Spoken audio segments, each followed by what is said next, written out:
गुजरात के वडोदरा में 26 वर्षीय युवक के कोरोना पॉजिटिव होने की खबर सामने आई है। 22 दिसंबर को वडोदरा के युवक को सर्दी खांसी जैसे लक्षण होने पर 7 दिन तक होम आइसोलेशन में रखा गया था। टेस्ट किए जाने पर युवक के कोरोना रिपोर्ट पॉजिटिव आए हैं। इसे JN1 का शंकास्पद केस माना जा रहा है।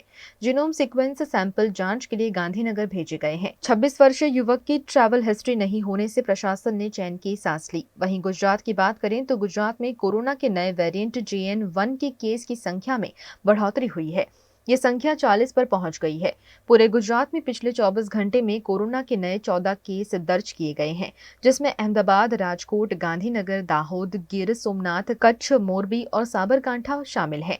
सबसे अधिक अहमदाबाद में 47 केस दर्ज किए गए हैं। વડોદરા જિલ્લામાં ખાનગી લેબોરેટરી દ્વારા અમને કોવિડના પોઝિટિવ કેસની માહિતી મળી હતી, જેના આધારે અમારી હેલ્થ ટીમ દ્વારા તેઓની મુલાકાત લીધી હતી અને એમને તપાસ કરતા તેઓને ખાલી શરદી ખાંસી હતા અને રિપોર્ટ કરાવતા તેઓ કોવિડ પોઝિટિવ આવ્યા હતા અને ત્યારબાદ એમના કોન્ટેક્ટમાં આવનાર અન્ય બીજા 15 થી 16 લોકોનું પણ સ્ક્રીનિંગ કરવામાં આવ્યું હતું, પણ એમને કોઈ પણ સાઇન સિમ્ટમ્સ જણાયા ન હતા.